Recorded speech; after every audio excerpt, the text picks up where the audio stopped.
બોલો સદગુરુ महाराज की जय। आज की आनंद की जय। ब्रह्मानंदम परम सुखदम केवलम ज्ञानमूर्ति दंडातीतम गगन सत्सम तदमस्यादिलक्ष्यम एकम नित्यम विमलवचलम सर्वदि साक्षीभूतम भावातीतम त्रिगुणरहितम सद्गुरु नमामि। सदगुरु शब्दे भया स्वतंत्र घट मट पट दर्शाया कहे रवि राम पिंड पड़ा तब शब्द निराधार समाया।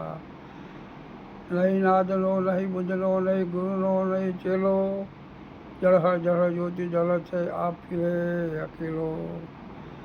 प्रेम वाली ना उपजे प्रेम हाटे न बेचाए राजा रंग जो चाहे तो शीश साटे लई जाए।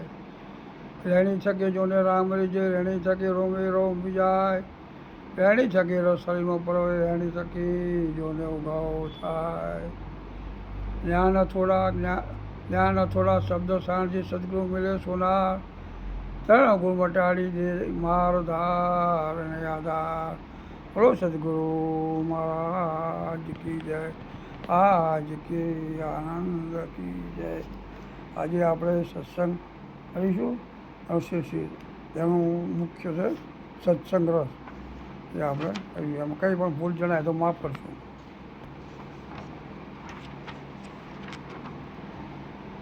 ધર્મ એટલે પોતાની ફરજ પોતે પોતાને જાણી તે મુજબ આ મળેલ અવસરે સત્વચનમાં એકતા લાવી વાણી વર્તન રહી આ જે પરમાત્માની દેન છે તેવું સમજી સર્વમાં પોતાના દર્શન કરી મોજમાં રહેવું.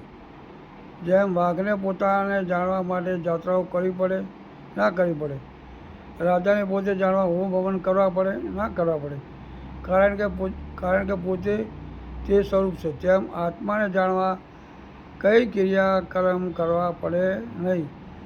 જેમ સોનામાંથી બંગડીનો જન્મ થાય ન થાય, બંગડી હતી જ નહીં, તેમ શરીર હોય કે ના હોય આત્માને શું લેવા જવા, તે તો વ્યાપકપણે વ્યાપી રહ્યો છે. લેમ્પ હોય કે ના હોય વીજળીને શું લેવા જવા, તે તો સત્તા આપી રહી છે. તેમ આત્મા સત્તા આપી રહ્યો છે. પરમાત્મા સજાતી વિજાતી ભેદ રહિત છે. કારણ કે જગત બ્રહ્મા કે વિષ્ણુ તેની સત્તાથી પ્રકાશિત છે. તેમ જીવને બ્રહ્મ થવા ક્રિયા કરવી પડે નહીં, આકાશને આકાશ થવા ક્રિયા કરવી પડે નહીં. તે તો સહેજ ને સર્વને અવકાશ આપી રહ્યું છે. એકને જાણવાથી સર્વ જણાઈ જાય છે. જેમ કે સોનાને જાણવાથી દાગીના જણાઈ જાય છે, તેમ પોતાને જાણવાથી આખું જગત જણાય છે.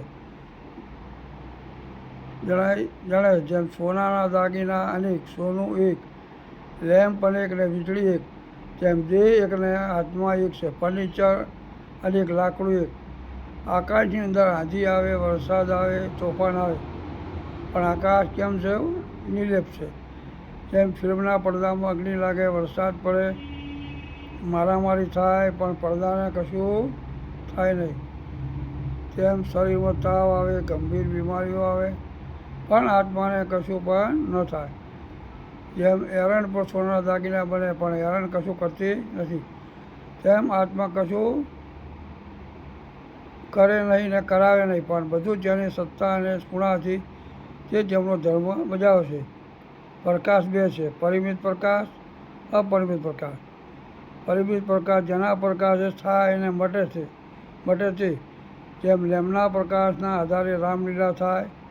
અપરિમિત પ્રકાશ આ જગત ન હતો પણ તે તો હતો. જેટલા ઘડા એટલા ચંદ્ર દેખાય છે. ચંદ્રને ઘડા સાથે સંબંધ નથી. ઘડાની ઉપાધિના લીધે ચંદ્ર દેખાય છે. તેમ માટીની ઉપાધિને લીધે વાસણ, સોનાની ઉપાધિને લીધે દાગીના જણાય છે. તેમ આત્માની ઉપાધિના લીધે શરીર ભાસે છે. ઉપાધિની સાંજ છૂટી જતાં સિર્ફ આત્મા જ જણાય છે. શરીર ખલક છે, આત્મા અનાદિ અનંત અને અલગ છે. તેમ આપણે ઘર બનાવીને રહીએ છીએ, પંખી માળો બનાવીને રહે છે, સાપ દર બનાવીને રહે છે. તેમ પરમાત્મા જગત બનાવીને અંદર રહે છે. એમ લીંબોળી વગર લીમડો ના હોય. બીજ લીમડો થયો છે એ ફળમાં બીજ અદૃશ્ય ડાળમાં છે. તેમ આત્મા આ જગતનું બીજ છે. એટલે જગત તમારી અંદર છે. પરમાત્મા પોતે જ શરીર ધારણ કરી દેખાય છે. તેમ આ દેહનો જન્મ સગાવાલા દેહના, સ્ત્રી પુરુષ દેહના, ગુરુ શિષ્ય દેહના જેમ વાસણો માટે ઉતરી છે, તેમ દાગીનામાં સોનું ઉતર્યું છે, તેમ દેહમાં પરમાત્મા પોતે જગતરૂપ થયા છે. એક શબ્દ ગુરુદેવ કા અને તાકા અનંત વિચાર થક ગયે મુનિજન પંડિતા જનો વેદ ન પામે પાર. જાગ્રત મહાપુરુષો વગર મનનું સમાધાન થાય એમ નથી. તેમ પાંચ તત્વો પરમાત્માથી પ્રગટ થયા છે. જેમ કરળીઓ પોતાની લાળમાંથી લાડુ બનાવે છે અને પોતે તેમાં ફસાય છે, તેમ પરમાત્માની માયામાંથી આ પરમાત્મા બધો ઊભો થયો છે. અને તે માયા પરમાત્માની છે, પણ જે સદગુરુ ચરણે ખાલી થઈ જાણે તેને જણાય છે. સભામાંથી એક મહાપુરુષ કહે જ્ઞાનીને માઇક બોલે, તેમાં બીજા મહાપુરુષ કહે અજ્ઞાનીને પણ માઇક બોલે. આમ વાદ વિવાદ ચાલુ. ત્રીજો પુરુષ કહે જ્ઞાની સમજીને બોલે અને અજ્ઞાની સમજ્યા વગર બોલે. ચોથો પુરુષ કહે અજ્ઞાનીને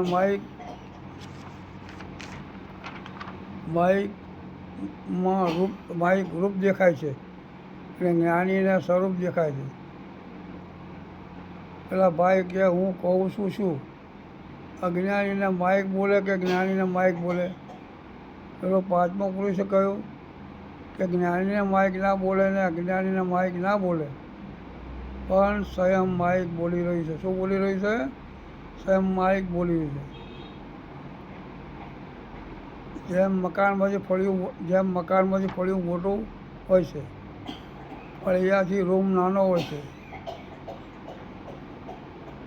રૂમથી બારણું નાનું હોય છે, બારણાથી તાળું નાનું હોય છે, તાળાથી કુંચી નાની હોય છે. એટલે કે કુંચી વગર તાળું ખુલે નહીં, એટલે ઘરમાં જવાય નહીં. તેમ આ ઘરની ગુરુગમ ચાવી મળી જાય તો અંતરપટમાં બધું જ પડેલું છે. તે તમને મળે એટલે સંતો કહે છે ફેરવો નામની માળા થાય ઘટ ભીતર અજવાળા. સંતો ફેરવો નામની માળા બોલાવે સબગટ બોલે, સબગટમાં રહ્યો સમાય. પેલા ખોલનારને ખબર નથી ને ખોળીને સગડા ગયામાંથી. તો હતું પોતાની પાસ 52 છે. પેલું ચેતન પરાની પાર. કહેવાનો સંતોનો ભાવ એવો છે કે જ્યાં સુધી તાલાવેલી નહીં લાગે અથવા તો જિજ્ઞાસા નહીં આવે અને સદગુરુ ચરણ નહીં સેવો અને સમર્પણ ભાવ નહીં આવે, ત્યાં સુધી આ વાતો સદગુરુ સિવાય સમજાય તેમ નથી. બે દ્રષ્ટિ છે. સાધક દ્રષ્ટિ એટલે કે બ્રહ્મ સત્ય અને જગત મિથ્યા. સિદ્ધ દ્રષ્ટિ બ્રહ્મ સિવાય બીજું કંઈ છે નહીં. અને જે ના હોય તેના માટે સમયને કાર્ય કરવું પડે, ના કરવું પડે. પણ જો હોય તો ક્રિયાક્રમ કરવાની જરૂર પડે નહીં. માત્ર જાગૃતિ સદગુરુચરણ લાવવાની છે. આ જીવન નદીના પ્રવાહ જેવું છે. જેમ નદીનો પ્રવાહ સમુદ્ર મળવા દોડી રહ્યો છે, તેમ મન સંસારમાં મિથ્યા વિષયોમાં દોડી સંસારમાં ભળી રહ્યું છે. જો જેને રાહ મળતો જ નિજ સ્વરૂપમાં ભળી જાય છે. હવે એક સમય હતો જ્યારે બધા મહારાષ્ટ્રમાં મંડળી બધી બેઠી હતી. સંત જ્ઞાનેશ્વર, મુક્તાભાઈ અને નામદેવ બધા બેઠેલા હતા, ગોરો કુંભાર. ત્યારે મુક્તાભાઈએ કહ્યું કે ગોરા કુંભાર, આ કાકા બહુ જાણકાર છો, તમે માટલાને ચપલી મારીને બધી પરીક્ષા કરો છો, એમ આપણામાંથી કોણ કાચું છે ને કોણ પાકું છે તેની આજે પરીક્ષા કરો. એ ગોરાભાઈ કહે કાકા હા બેન હું જોઉં છું. તે અમને ટપલા વડે બધા માથા પર 1-2 ટકોરા માર્યા બધાને ધીરે ધીરે. તો કોઈ પણ કશું બોલ્યું નહીં. પણ જ્યારે નામદેવના માથા ટપલી મારે તો નામદેવનો આમ ભાવ બદલાઈ ગયા. એટલે પછી બેન મુક્તાભાઈ કહ્યું ગોરા કાકા શું થયું ત્યાં, કોણ કાચું કોણ પાકું છે? એટલે કે ગોરા કાકા બોલ્યા કે ભાઈ બધા જ પાકા છો પણ નામદેવ કાચો છે. એ નામદેવ કાચો છે હા કેમ કે નામદેવ તો સ્વયં પરમાત્માની સાથે વાતો કરે છે ને કેમ કાચો છે આપણે કે કાચો છે. એટલે આ વાત સમજવા જેવી છે કેમ કે નામદેવ પરમાત્મા વાતો કરતા પણ છતાં જેમણે સદગુરુનું શરણ સેવ્યું નહોતું. જ્યાં સુધી સદગુરુનું શરણ સેવો ના હોય ત્યાં સુધી તપ કરો જપ કરો ગમે તે કરો પણ તમને કંઈ જાણ સમજાય એવું નથી. સદગુરુ સિવાય આ આવરણ હટે એવું નથી. કારણ કે ગોરા ગુફા કારણ કે નામદેવ પોતે પરમાત્મા સાક્ષાત એ વાતો કેવી રીતે કે પોતાની સમાધિમાં જ્યારે બેસતા ત્યારે એમને એવું જણાવતું કે મને પરમાત્મા મળે છે પણ વાસ્તવમાં આવું હોતું નથી. એટલે કહેવાનો મતલબ એમ છે કે જ્યાં સુધી સદગુરુ ચરણ ના છો ત્યાં સુધી આ વાત સમજાવી નથી. ગીતામાં ભગવાન કહે છે કે આ જગત મારામાં છે પણ હું તેનામાં નથી. તો આપણે તેના વિષય વિચારીએ કે તેઓ દેહ ભાવથી કહેતા નથી પણ બ્રહ્મભાવથી કહે છે. જેમ દોડીમાં સર્પ છે પણ સર્પમાં નથી કેમ કે દોડીના જ્ઞાનમાં સર્પનો બાદ થાય છે દોડીનો થતો નથી. આથી સમજાય છે કે જો સર્પમાં દોડી હોય તો કેમ કે સર્પના અભાવમાં દોડીનો પણ અભાવ થઈ જવો જોઈએ પણ તેમ બનતું નથી. માટે દોડીમાં સર્પ છે પણ સર્પમાં દોડી નથી. જેમ આકાશમાં વાદળો છે વાદળામાં આકાશ નથી કેમ કે વાદળો આકાશમાં આવજાવ કરે છે એટલે વિખરાઈ જાય છે. જેમ ભગવાન કહે છે કે જગત મારામાં રહેલું નથી અને પાછું મારામાં લય પામે છે પણ હું જગતમાં નથી. તેમ મારો લય જગતમાં નથી. હું સ્વયં અનાદિ અનંત અજર અમર અને અવિનાશી અને નિર્ગુણ સ્વરૂપે સગળે વ્યાપ્ત છું. મને કોઈ સમર્થ સંત બિરલા જાણે છે અને ત્યાં મળી રહેશે નિસ્વરૂપમાં મોજ માણે છે. બોલો સદગુરુ બલારામ મહારાજ કી જય. સર્વ સંત મહાપુરુષોની જય.